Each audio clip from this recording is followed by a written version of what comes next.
आमीन। खुदा यीशु मसीह के कादर जलाली और बाबरकत नाम में आप सबों को आज मेरा सलाम पहुँचे और यीशु मसीह की सलामती आपकी ज़िंदगियों पर राज करे। इससे पहले हम कलाम अक़दस के जो आयात पढ़ी गई उन पर गौर करें। मैं चाहूँगा अपनी बाइबल ऊपर उठाइए। मेरे पास भी एक छोटी बाइबल है और मैं भी इसे ऊपर उठाया करता हूँ। आपको मालूम है कि यह मेरी बाइबल सच्ची है, वादों की ये पक्की है। इसका मुकद्दस पाक सुखन उम्दा है, निराला है।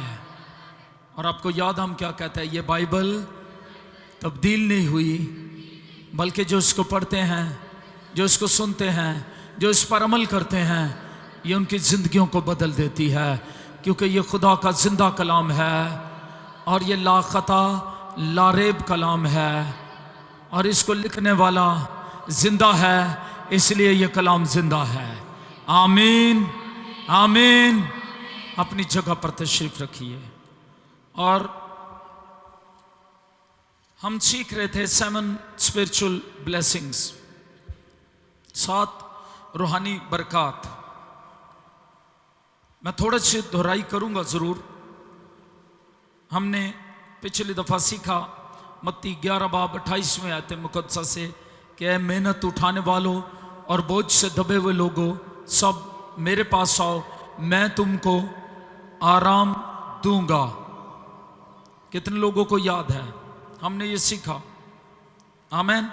और हमने सीखा किस तरह खुदावंद यीशु मसीह की बुलाहट सबके लिए है और ये बुलाहट हमें बताती है कि हम किसी तरह से भी थके मांदे हैं, जिंदगी की मुश्किलात, इंसानी फितरत के गुनाहों के बोझ के नीचे, रिग्रेट के नीचे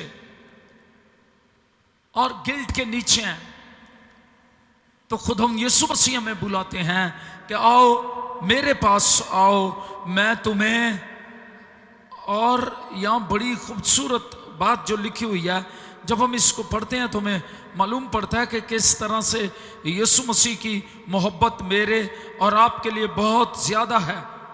और यहाँ पर लिखा है, मेरा जुआ 29वीं आयत मुक़द्दसा में, अपने ऊपर उठा लो और मुझसे सीखो, क्योंकि मैं हलीम हूँ और दिल का फुरोतन, तो तुम्हारी जानें आराम पाएंगी। क्योंकि मेरा जुआ मुलायम है और मेरा बोझ हल्का है। आमीन। हमने तफसील से देखा, सीखा किस तरह से हमें यीशु मसीह की पैरवी करनी है, यीशु मसीह के जुए के नीचे रहना है, उसकी तालीमात, उसके अहकामात। क्योंकि यीशु मसीह ने कहा कि जो बातें मैंने तुमसे की वो रूह भी हैं और जिंदगी भी है। हालेलुया। तो हम जिंदगियां पाते हैं और जब हम मदद और माफ़ी के लिए यीशु मसीह के पास आते हैं, मसीह को अपनी ज़िंदगी देते, उसकी हदायत, इंस्ट्रक्शंस, तालीमात जो यीशु मसीह ने दी और उनकी फरमाबरदारी करते हैं, तो हमारी ज़िंदगी के बोझ जो हैं, रिग्रेट्स जो हैं, गिल्ट जो है, गुनाह है, ऐसा से जुर्म है, जब हम यीशु मसीह के पास आते हैं, उसके खून को लेते हैं, तो हम उससे आज़ादी पाते हैं। Hallelujah hallelujah. और हमें सुकून मिलता है और हमें अपनी ज़िंदगी बसर करने के लिए इत्मीनान मिलता है और रूह कुद्स की हजूरी मिलती है। और जिन फिक्रों और मुश्किलात में हम घिरे होते हैं, वो उनको दूर कर देता है। हालेलुया। तो खुदा कुव्वत बख्शता में, जब हम किसके पास आते हैं? खुदा के पास आते हैं। तो हमने सीखा पहली बरकत, 7 gifts of Christ for believers. 7 gifts of Christ for believers. तो बिलीवर्स के लिए जो 7 रूहानी बरकत, उनमें से पहली थी कि तुम्हें क्या बख्शूंगा? आराम बख्शूंगा। क्या बख्शूंगा? और तुम्हारी जानें क्या पाएंगी? तुम्हारी जानें क्या पाएंगी जी? आराम पाएंगी। जितने मसीह के पास आ गए हैं, उनको अब ये तजर्बा हो गया है किस तरह मसीह यीशु के पास आराम है, गुनाहों की माफी है, अबदी इत्मीनान है, सुकून और चैन है।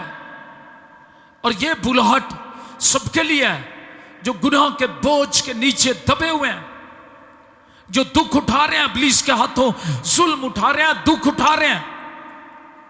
कहीं उन्हें रहाई नहीं नजर आती, लेकिन एक है जिसने मौत, कब्र, पाताल पर फतह पाई है और वो तीसरे दिन मुर्दों में से जी उठा। उसने सलीब पर कफारा दिया। वो रहाई देने वाला सुरमा मेरा और आपका निजात दहिंदा आज भी हमें बुलाता है, मेरे पास आओ। डॉक्टर्स को आपने मायूस किया, डॉक्टरों ने आपको मायूस कर दिया। हो सकता है आपके पास बड़ी फीसें नहीं, मैं इसलिए कहता हूं। आपने कहा डॉक्टर साहब मेरे पास बड़ी फीस नहीं, किसी बड़े स्पेशलिस्ट को चेकअप करवाने के लिए।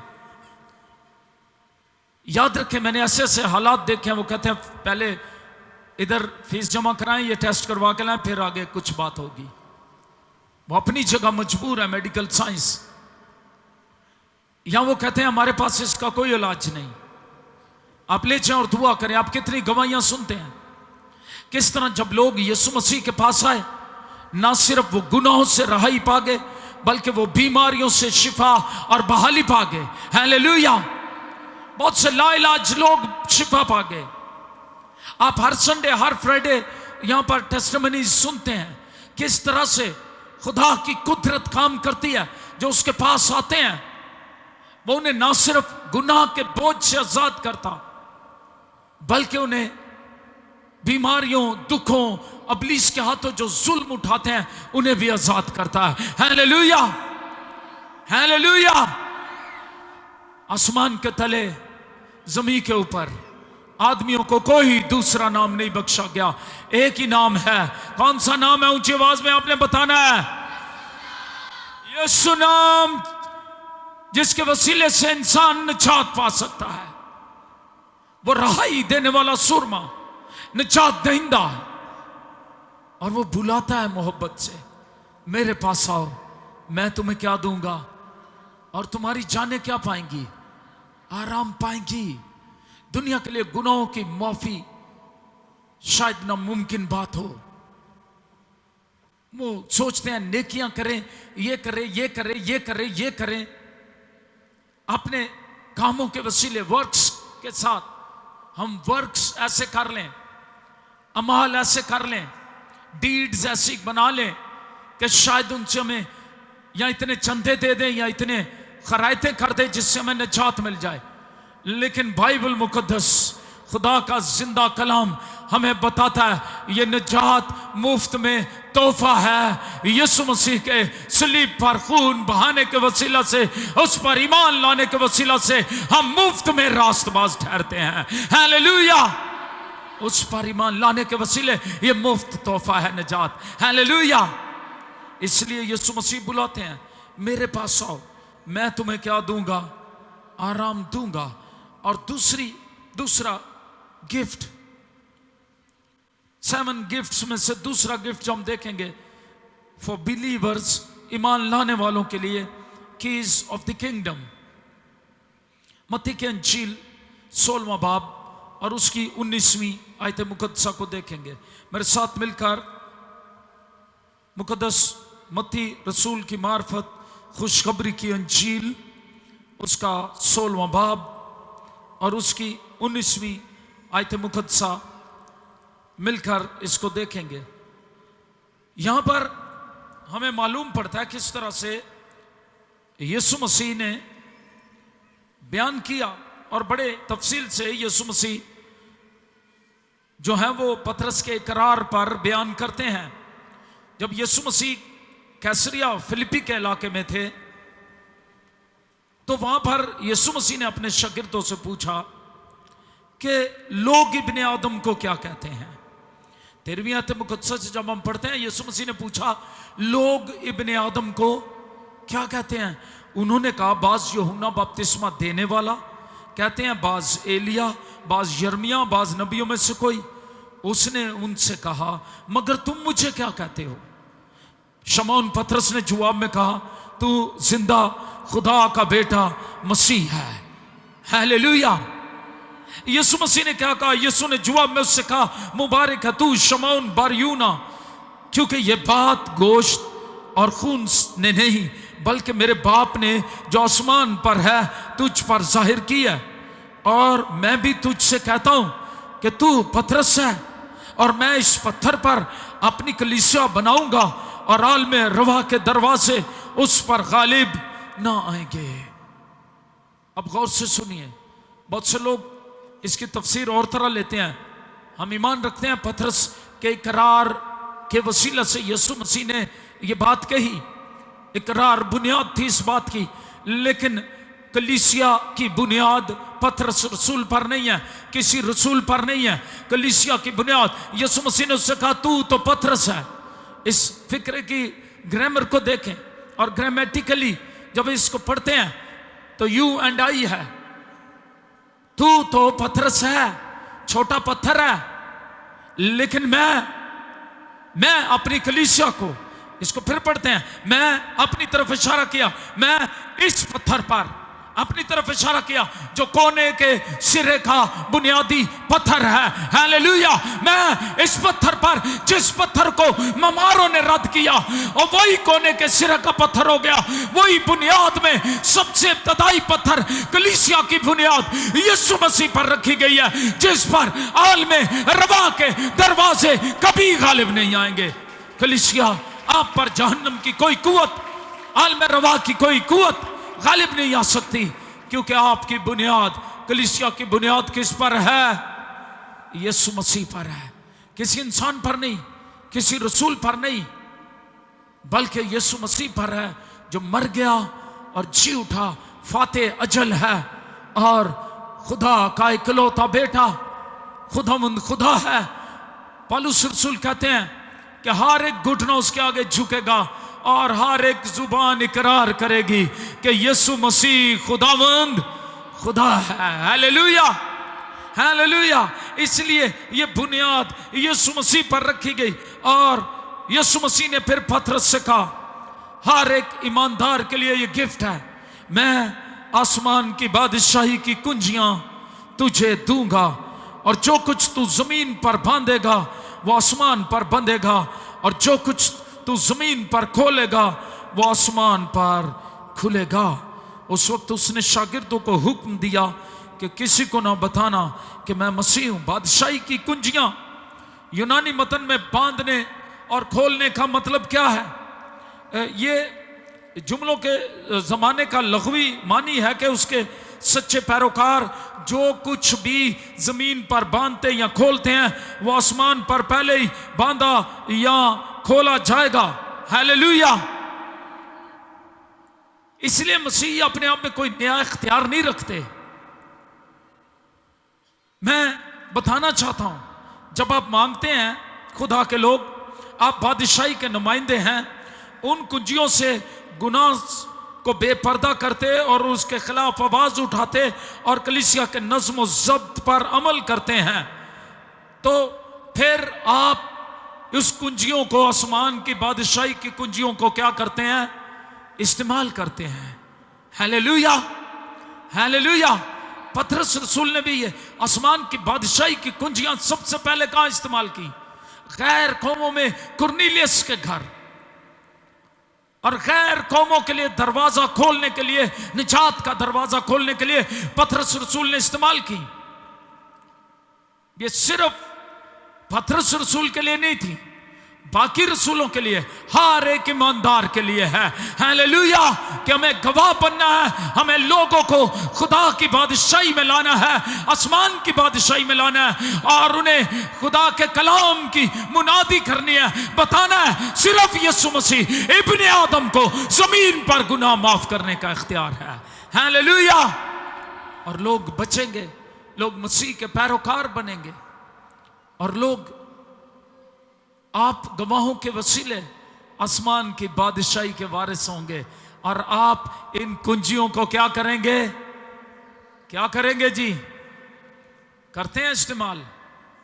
कितने हैं जो किसी को कलाम सुनाते हैं, जो गवाही देते हैं? हाथ खड़े करें जो गवाही देते हैं।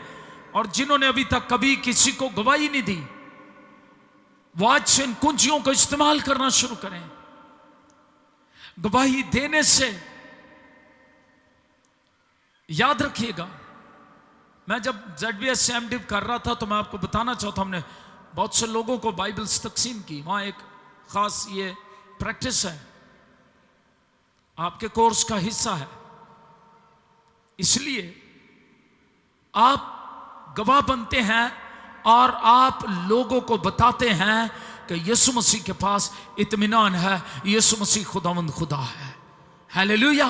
आप निजात का दरवाजा उनके लिए खोलते हैं, आप आसमान की बादशाही की कुंजियां इस्तेमाल करते हैं, उन्हें यीशु मसीह के पास लाते हैं ताकि वो सच्चे जिंदा खुदा को जान सकें। हालेलुया। कोई कहेगा आमीन। अगर आपने ये काम नहीं किया तो मैं आपको बताना चाहता हूं, ये गिफ्ट आपके लिए। 7 गिफ्ट्स में से दूसरा गिफ्ट, उसने आपको आसमान की बादशाही की कुंजियां दी है। मुझे और आपको उन्हें इस्तेमाल करना है और इस्तेमाल करके लोगों के लिए निजात का दरवाजा खोलना है। कुंजियां खुदा के इख्तियार को जाहिर करती हैं। आमीन। और तीसरी बरकत मैं यही बताना चाहता हूं, तीसरा gift, power over evil spirits. मेरे साथ मिलकर लूका की इंजील 10वां बाब उसकी 19वीं आयत मुकद्दसा निकालिए। आप दुआ करने से खुदा के मकासद को मौसर तौर पर पूरा कर सकते हैं। लूका के इंजील 10 बाब उसकी 19वीं आयत मुकद्दसा। जब हम लूका के इंजील 10वां बाब 19वीं आयत मुकद्दसा देखते हैं, यहां पर पावर ओवर इवल स्पिरिट्स, आपको अब्लीस की हर एक कुव्वत पर, कुदरत पर गालिब आने की ताकत दी गई है। और जब हम ये इसको पढ़ते हैं 10वें बाब की 19वीं आयत मुकद्दसा, मैं चाहता हूं आप भी निकाल लीजिए। Yes, look chapter 10 verse 19। यहां पर लिखा है, देखो मैंने तुमको इख्तियार दिया कि सांपों और बिच्छुओं को कुचलो और दुश्मन की सारी कुदरत पर गालिब आओ, और तुमको हरगिज किसी चीज से जर्र ना पहुंचेगा। तो भी इससे खुश ना हो के रूहें तुम्हारे ताबे हैं, बल्कि इससे खुश हो कि तुम्हारे नाम आसमान पर लिखे हुए हैं। Hallelujah, hallelujah. याद रखना है, हमें सांप और बिच्छुओं को कुचलने की कुदरत दी गई है, इख्तियार दिया गया। मैं तुम्हें इख्तियार देता हूं कि सांपों और बिच्छुओं को कुचलो। ये सांपों और बिच्छुओं की इस्तिलाहात जो हैं, रूहानी बदी की खतरनाक कुव्वतों को पेश करती हैं। खतरनाक कुव्वतें जो रूहानी बदी की हैं। मसीहों को बदरुओं पर इख्तियार हासिल है, मसीहों को उन बदी की कुव्वतों पर इख्तियार हासिल है, क्योंकि ये इख्तियार यीशु मसीह ने उन्हें शैतान पर बख्शा है। शैतान और बद अरवा पर आपको इख्तियार दिया गया है। कोई कहेगा आमीन, आमीन। आप बेइख्तियार नहीं हैं। और यहां पर यीशु मसीह इसीलिए इस बात के लिए हौसला अफजाई करते हैं गवाहों की, जो गवाह बन गए हैं, जिनको बादशाही की कुंजियां दी गई हैं, जो उसके पास आ गए, जिन्होंने उससे कबूल कर लिया, जो दुआ के वसीले से, कलाम पढ़ने के वसीले से यीशु मसीह के साथ रफाकत रखते हैं और किंगडम प्रिंसिपल्स पर अमल करते हैं। कभी कभी कुछ लोग समझते हैं कि शायद हम मांगते हैं या अपीलें करते हैं। याद रखिएगा, ये उनकी गलत फहमी है। हमें इस कलाम ने सिखाया है कि हमारे पास इख्तियार है और हम आसमान की बादशाही के लिए, जिस तरह अभी भी अपील की गई, गिडियंस टीम ने अपील की, हम अपने लिए नहीं, अंजील की मुनादी के लिए, आसमान की बादशाही की कुंजियों को इस्तेमाल करने के लिए यीशु मसीह ने कहा कि जाओ और सारी खलक के सामने क्या करो, अंजील की। इस इख्तियार के साथ जाओ। मैं कभी कभी कहता हूं गो और गिव। कुछ लोग ना जाते हैं और ना ही खुदा के लिए कुछ देते हैं।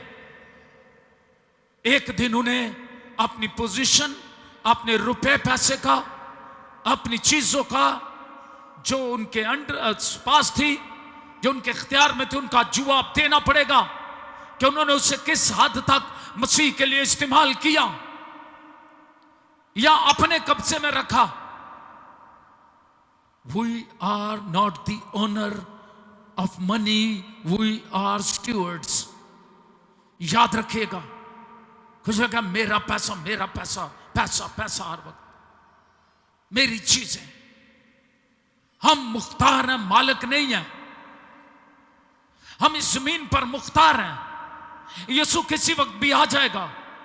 यह जमीन पर जंग और जदल, बुनचाल और इस तरह की वाकयात, आफतें, बलाएं किसी वक्त भी मलिया मेट कर देती हैं दुनिया के किसी हिस्से को। वो लोगों का क्या बनता फिर जो पैसा पैसा करते हैं।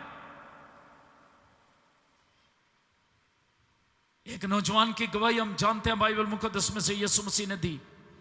यीशु मसीह ने सिखाने के लिए हमें बताया, किसी शख्स के बहुत फसल हुई, अब खुदा उसे याद नहीं है, खुदा का हिस्सा नहीं देते। हम किंगडम प्रिंसिपल्स की बात करते हैं, हम मांगते नहीं हैं। हम किंगडम प्रिंसिपल्स की बात करते हैं। अगर आप इस बादशाही के असूलों पर अमल करेंगे जो इस किताब मुकद्दस में लिखे हुए हैं, तो आप बरकत पाएंगे। हालेलुया।